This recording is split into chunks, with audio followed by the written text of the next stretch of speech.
Bon dia a tothom, buenos días a todo el mundo. Damos inicio a las ponencias de las jornadas con una sesión dedicada a la adquisición de la lengua oral en los niños y las niñas con sordera. Para ello nos acompaña en línea la directora de la Confederación FIAPAS, Carmen Jáudenes.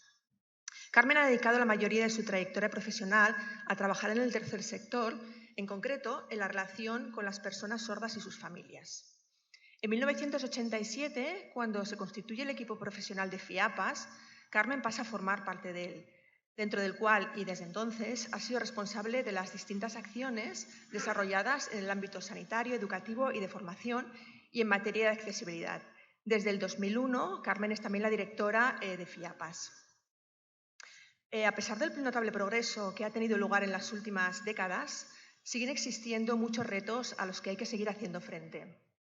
Urge, por tanto, realizar una reflexión dirigida a evaluar el rendimiento de los recursos y los servicios movilizados hasta ahora para las personas con sordera, con el fin de promover la generalización de los que hayan demostrado su eficacia y apoyar de esta forma, de forma decidida, el avance de aquellos factores que contribuyen a optimizar la situación integral de las personas con sordera.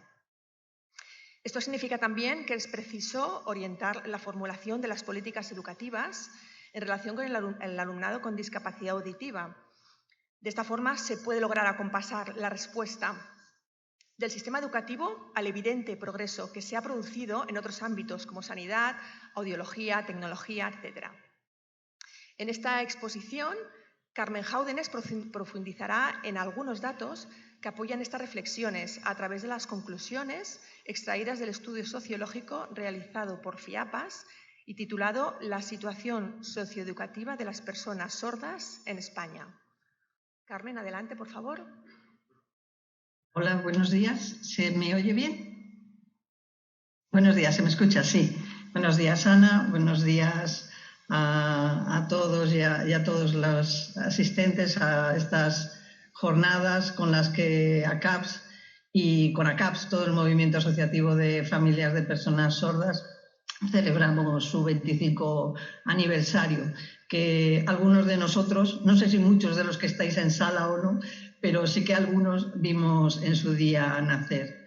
También nuestro reconocimiento a ACAPS, a las familias que la integráis, a las personas sordas que formáis parte de ella, a su equipo profesional, puesto que nosotros desde FIAPAS, desde la central, en este caso, la oficina central, os consideramos uno de los activos más importantes de nuestro movimiento asociativo.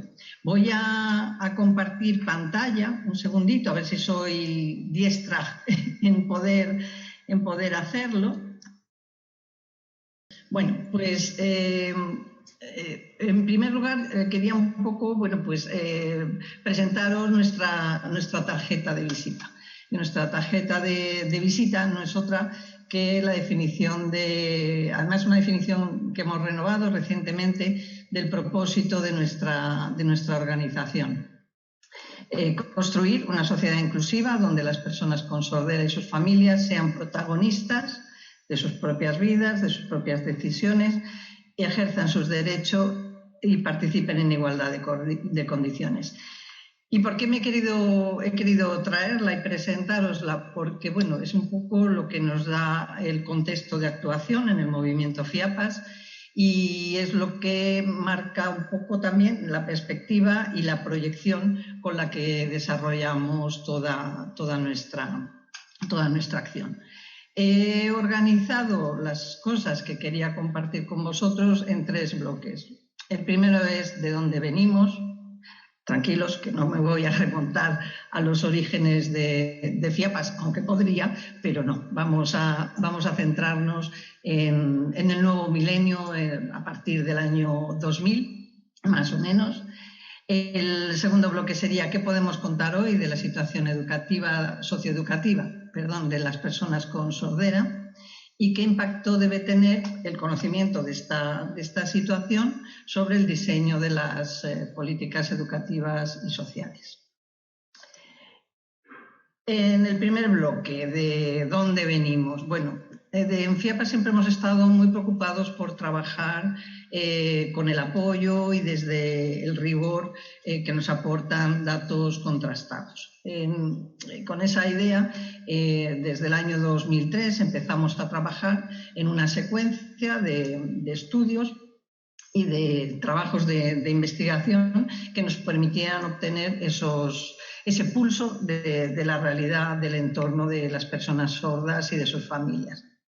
Cierto es que al final cada estudio pues, no deja de ser una foto fija sobre el grupo que se ha analizado en ese momento, pero bueno, como las muestras son bastante amplias, y luego además ha estado secuenciado estos estudios han estado secuenciados en el tiempo, al final tenemos una tendencia, y es una tendencia que nos permite identificar una realidad. Nos describe esa realidad, pero también nos permite hacer una predicción acerca de qué estrategias hay que definir para el mejor futuro de la vida de esas personas sordas y de sus familias. De estos estudios hay algunos que son de corte sociológico y esos los hemos hecho apoyados en una empresa demoscópica que es Ipsos en este caso, porque manejábamos muestras por encima de los 600 sujetos y lógicamente necesitábamos el apoyo especializado. Y luego necesitábamos también un apoyo solvente para otra serie de trabajos que hemos hecho en colaboración con universidades, entre otras con la profesora Núria Silvestre, que conocéis vosotros muy bien, de la Universidad Autónoma de Barcelona. Voy a empezar por los estudios de investigación, que son los dos azules que veis en la parte inferior de la diapositiva, sobre los que quería comentar. Estos estudios abordaron las dos cuestiones que se consideran en general en toda la literatura científica, que son las cuestiones críticas en la educación de los niños y las niñas con sordera. Por un lado es el acceso a la lectoescritura y el nivel lectoescritor alcanzado, y por otro lado tiene que ver con las interacciones comunicativas en familia entre padres oyentes e hijos sordos, y lo que se denomina la generación del estrés familiar. Hay una cosa muy importante en ambos estudios, es que en los hallazgos que tuvimos rompen con la tendencia que se había visto hasta ahora en relación con la educación de los niños sordos. En el primero de ellos, el estudio sobre el nivel lectoescritor, nosotros encontramos, años 2006-2007, nosotros encontramos en alumnos de tercero de primaria y de tercero de la ESO, bueno, se hacía un barrido entre esos dos cursos, grupos de alumnos que ya alcanzaban un lector medio equiparable al de sus pares oyentes. Y analizado el porqué de ese buen nivel de lector, el estudio lo que mostraba es que había una confluencia óptima entre varias variables. Por un lado, la detección precoz, la adaptación protésica temprana, la intervención logopédica temprana, el apoyo a las familias, el uso de los sistemas de FM, era una variable absolutamente reconocible e identificable que diferenciaba entre buenos y malos lectores. Y todo ello lo que se veía es que donde confluía era en el acceso temprano a la lengua oral del entorno. Estos datos, a ver, que nosotros los aportamos de nuestro estudio, pero a día de hoy existen ya muchos más estudios, sobre todo centrados en población con implante coclear, que vienen a refrendar estos mismos hallazgos. Y sobre todo hay estudios comparativos entre distintos perfiles comunicativos y situaciones personales de alumnado con sordera que vienen a decir lo mismo. ¿Y qué es lo que nos vienen a decir todos ellos?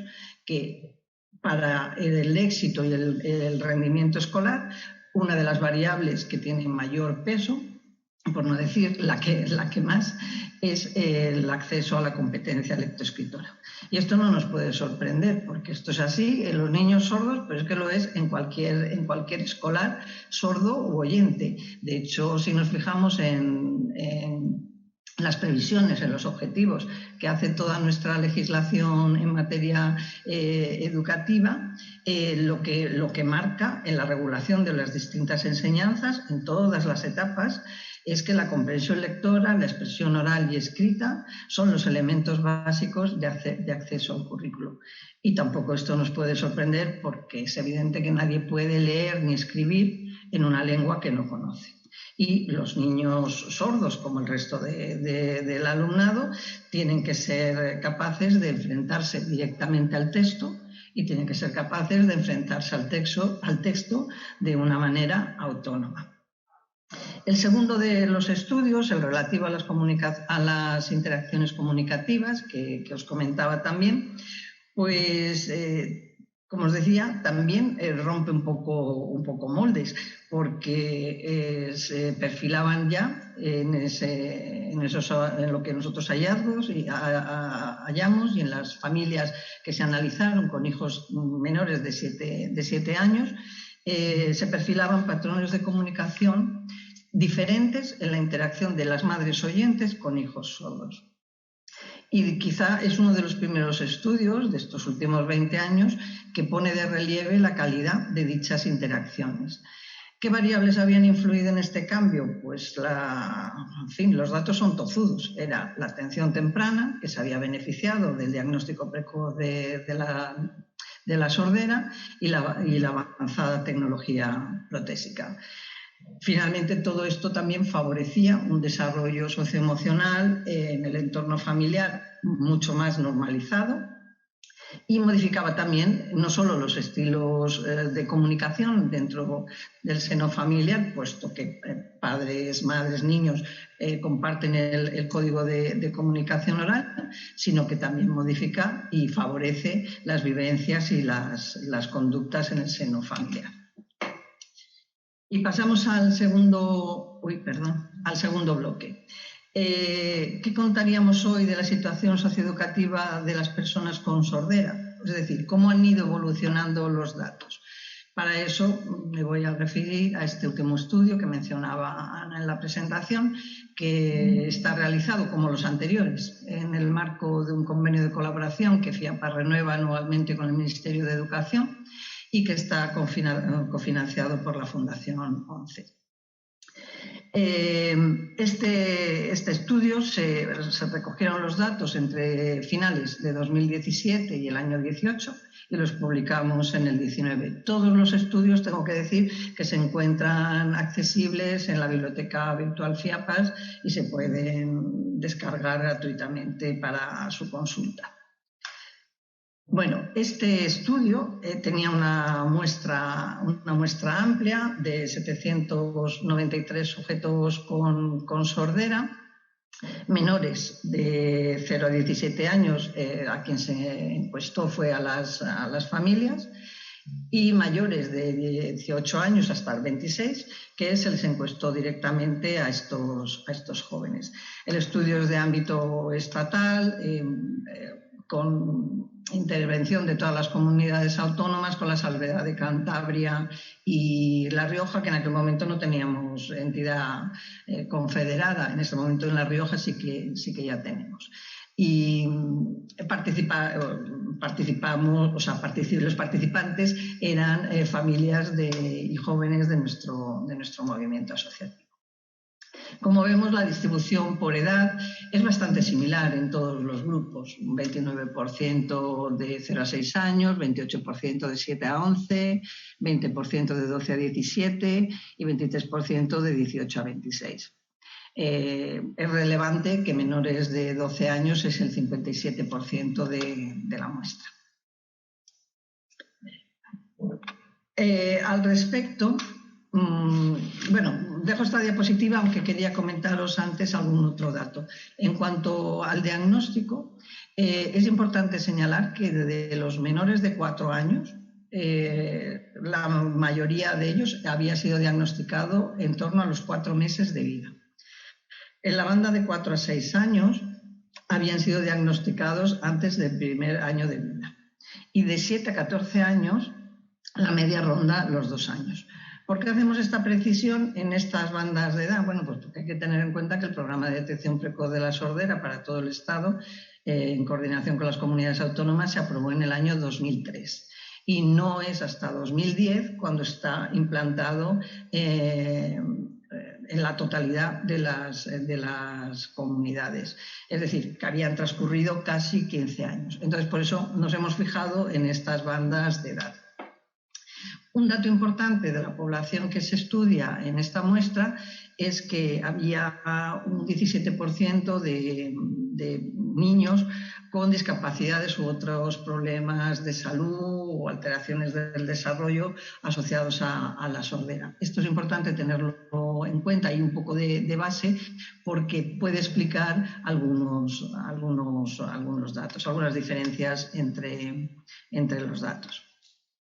En cuanto al uso de prótesis, que es la diapositiva que estáis viendo, en la muestra del año 17 y 18 encontramos, en nuestra muestra, o sea, estos datos no son de la población general, es de la muestra de casi 800 casos que nosotros revisamos.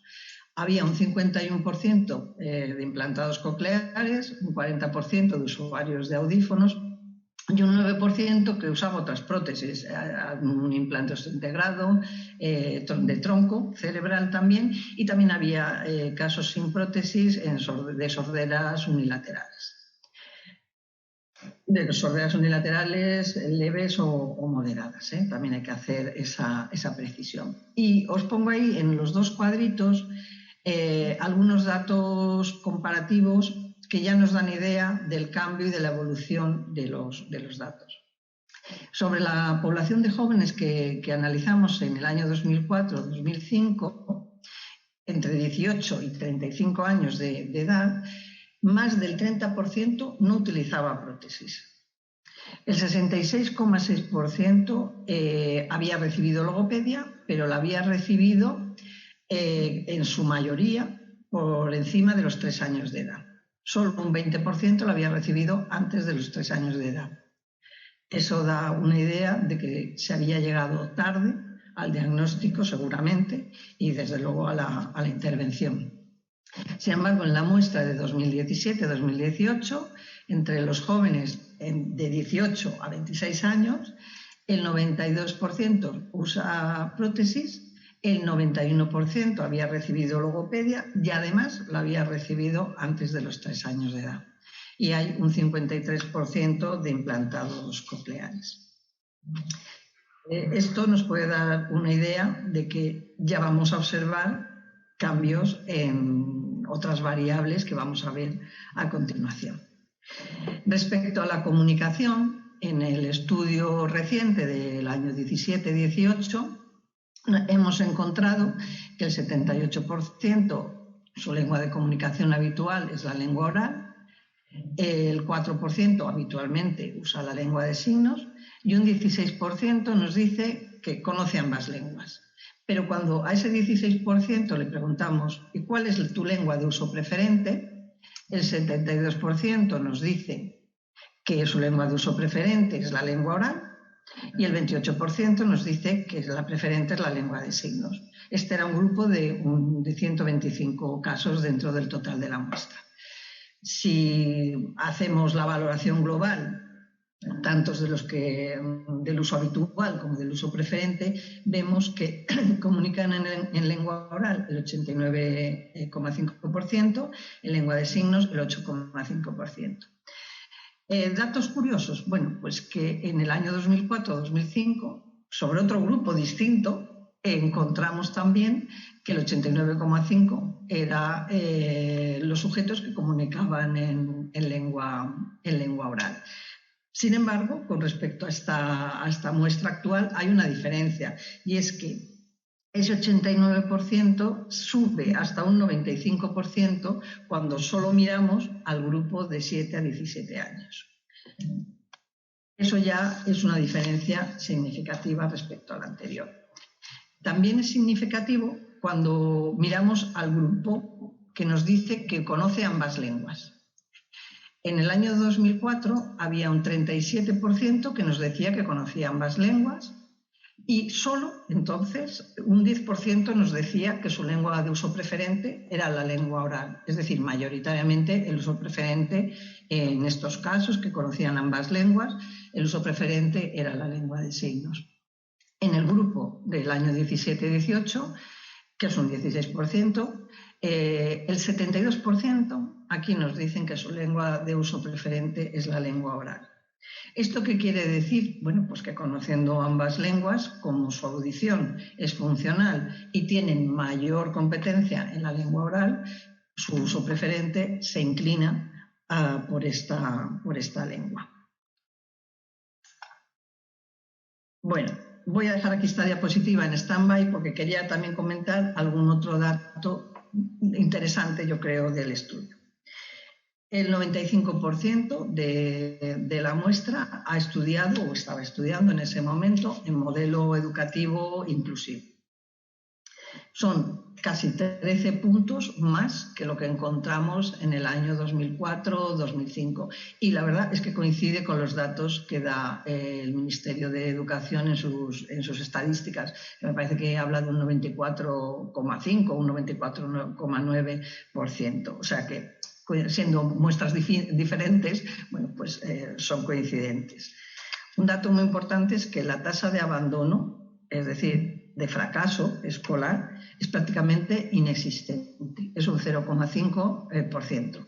¿Esto quiere decir que no es necesario o no hay casos que se encuentran en situación que tienen que recibir refuerzo o que no hay repetición de curso? No, no quiere decir eso. Quiere decir que no hay abandono, que no hay fracaso. Pero eso no significa que no haya un porcentaje de alumnos prácticamente igual que en el resto de los escolares, aunque es verdad que en secundaria y bachillerato nuestro porcentaje sube un poquito por encima de la situación del resto de los escolares, que necesitan repetir curso o acciones de refuerzo. Otro dato importante a destacar es el aprendizaje de más de una lengua oral. Esto lo sabéis muy bien en las comunidades que tenéis lengua cooficial, pero también lo vemos en el aprendizaje de una lengua extranjera. En concreto, entre los menores en la banda de edad entre 4 y 14 años hay un 81% que está aprendiendo inglés, está estudiando inglés. En los datos de acceso al empleo en el grupo de jóvenes, pues también vemos diferencias entre unos y otros. Primero porque hay una apuesta decidida por el empleo en el ámbito ordinario y luego porque vemos mucha más diversidad y mucha más variabilidad de intereses y de desarrollos de competencias en estos jóvenes. En muestras anteriores lo que veíamos era que había una mayoría que se inclinaba o trabajaba en el sector servicios y, sin embargo, ahora vemos que hay mayor dispersión y que se accede también a puestos más cualificados y que están estudiando medicina, enfermería, magisterio, veterinaria. Bueno, pues hay una gran variabilidad. Esto es importante porque es un poco el ideal, ¿no?, que queremos para todos los niños, para todos los jóvenes, sean sordos o no, que cada uno pueda desarrollarse en función de sus intereses vocacionales y de sus capacidades, es decir, que cada uno pueda hacer realmente lo que quiera. Y otro dato que, bueno, pues por su curiosidad, yo creo que también estamos en un entorno de familias, es interesante comentaros. Y es como también en el tiempo hemos visto que la configuración de nuestra base social prácticamente es la misma, no hay mucho cambio. La mayoría de las familias, de los padres y madres que están en el movimiento asociativo son familias oyentes, que los padres son oyentes, pero tenemos un 7% de padres y madres con sordera. Y dentro de ese 7% hay un 3% que son sorderas poslocutivas.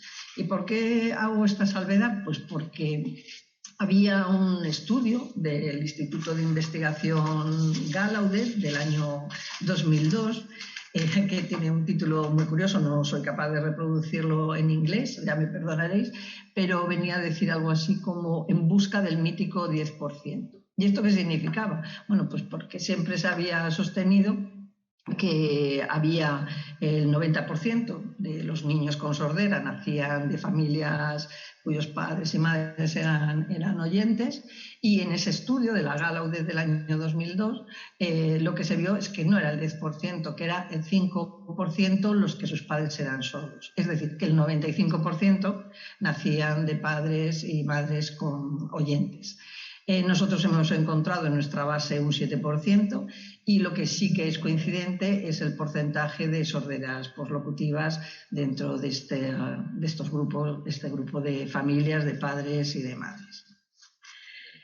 Podemos terminar un poquito con este resumen de datos pues con una reflexión en voz alta, ¿no? A la vista de esta fotografía, de este escenario, pues yo creo que cabe prever en un futuro inmediato que todos los niños que en este momento en el momento del estudio, eran menores de 6 años, van a marcar también diferencias muy significativas respecto a los grupos de personas con sordera más mayores, puesto que su edad media de diagnóstico estaba por debajo del primer año de vida, habían accedido tempranamente a la lengua oral del entorno, compartiendo código de comunicación con sus familias y accediendo a su escolaridad con competencia en la lengua oral. De hecho, cuando se incorporan a la escolaridad, el 91% de este grupo de menores de 6 años, el 91% lo hace con competencia suficiente en la lengua oral del entorno. Bien, perdón.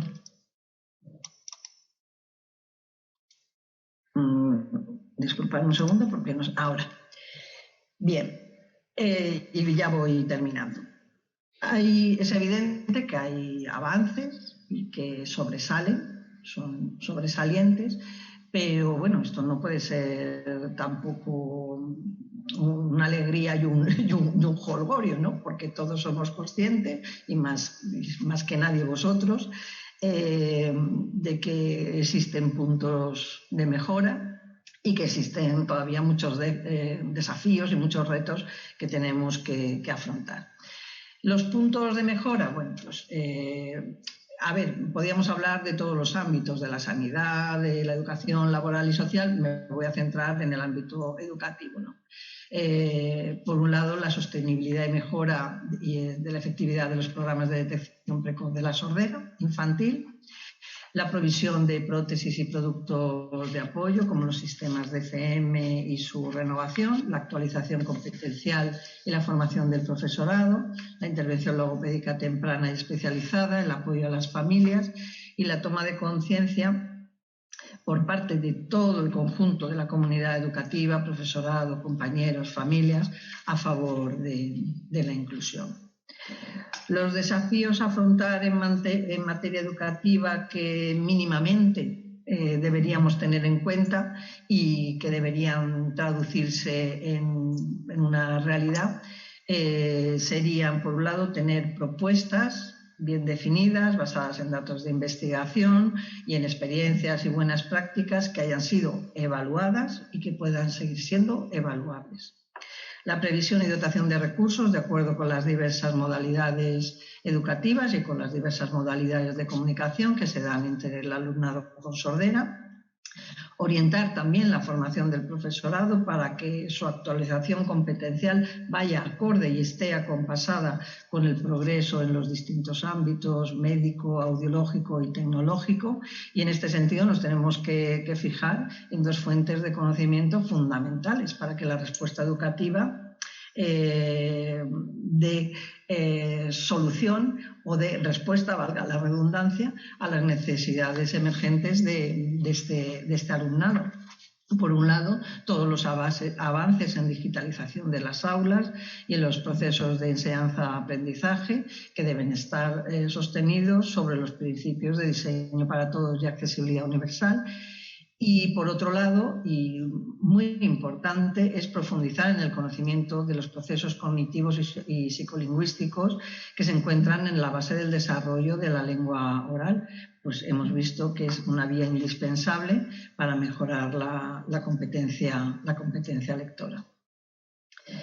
Es fundamental también, y seguimos con los retos, que las políticas públicas no se despeguen de esta realidad existente y que se haga una reflexión seria que evalúe el rendimiento de todos los recursos y los servicios que se han movilizado hasta ahora. Porque al final ni todo suma ni todo sirve para lo mismo. Y esto es algo importante y que hay que tener en cuenta a la hora de tomar las decisiones, porque ninguna decisión es neutra. Y al final, bueno, pues eliges un camino y tienes que ser consecuente con él, ¿no? Y la ideal sería que se generalizaran todos aquellos recursos y aquellos servicios que han demostrado su eficacia y que se apoyaran para que avanzaran. Yo creo que es bueno también que la sociedad sepa que todo lo que se invierte en recursos y en esfuerzos de todo tipo sirve para algo. Es decir, que hay un retorno, hay un retorno que impacta directamente en el avance social de la sociedad en su conjunto y impacta también individualmente en cada persona con sordera y en su familia y en su propio estatus como ciudadanos de pleno derecho. Y para todo ello, pues el movimiento asociativo de familias FIAPAS tiene que ser un necesario aliado para llevar a cabo estas políticas públicas. Y esa es la labor en la que estamos. Espero no haberme pasado mucho de tiempo. Muchas gracias.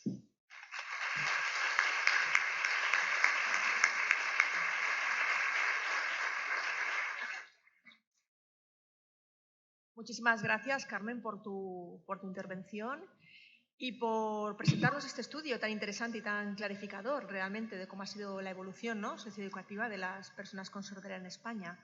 Ahora tenemos muy poquitos minutos por si alguien tiene alguna pregunta para Carmen.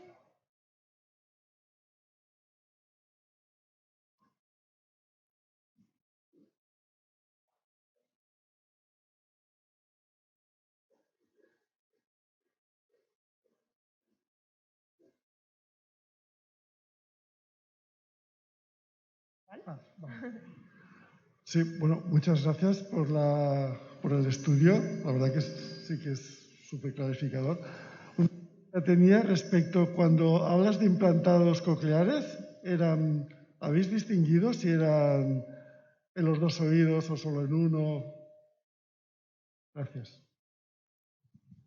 Sí, hay o sea, en las tablas del estudio están claramente divididos los usuarios de prótesis auditivas. Si utilizan un audífono, si utilizan dos, si utilizan un implante, utilizan dos, utilizan un implante con un audífono, utilizan otro tipo de implante que no sea coclear. En el acceso, o sea, si tenéis oportunidad, es que es un poco prolijo dar todos los datos así desagregados en una comunicación, pero están accesibles en la publicación que hicimos del estudio. No obstante, sí que tengo que aclarar una cosa. Cuando hablamos de este 51%, nosotros hemos entendido que en los casos en los que había implante en un oído y audífono en el otro, ahí hemos considerado que la mayor prevalencia como usuario, o el mayor peso, se lo hemos dado al implante coclear. Entonces, ese grupo de usuarios, que ahora no recuerdo exactamente el número, están sumados como usuarios de implante coclear. En la muestra del año 2004-2005 teníamos un 42%, creo recordar, de implantes cocleares. Y ahora en la actual un 51%.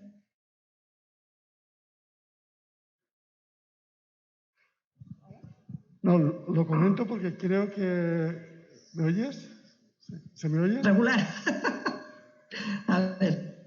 No, lo comento porque creo recordar que solo la Seguridad Social solo financia un implante coclear. Entonces, de cara a poder tener los 2 implantes financiados por la Seguridad Social, sería muy importante ver que el estudio, cómo evolucionan de 1 a 2 implantes cocleares. El impacto Sí, que tiene una cosa que quería... Bueno, una cosa que quería aclarar es que igual solo se financia uno, pero imagino que será por razones presupuestarias, pero no porque la ley lo prevé así. La ley que regula la orden, que regula la cartera ortoprotésica básica para todo el Estado, lo que dice es que, analizado, evidentemente valorada la indicación del implante coclear, se podrán adaptar bilateralmente tanto en niños como en adultos. Es decir, que normativamente la previsión es que se puedan poner implantes en ambos oídos. Otra cosa es, y lo estamos viendo, que hay comunidades que el segundo implante no lo ponen o lo restringen a determinadas bandas de edad. Eso es contrario a la norma.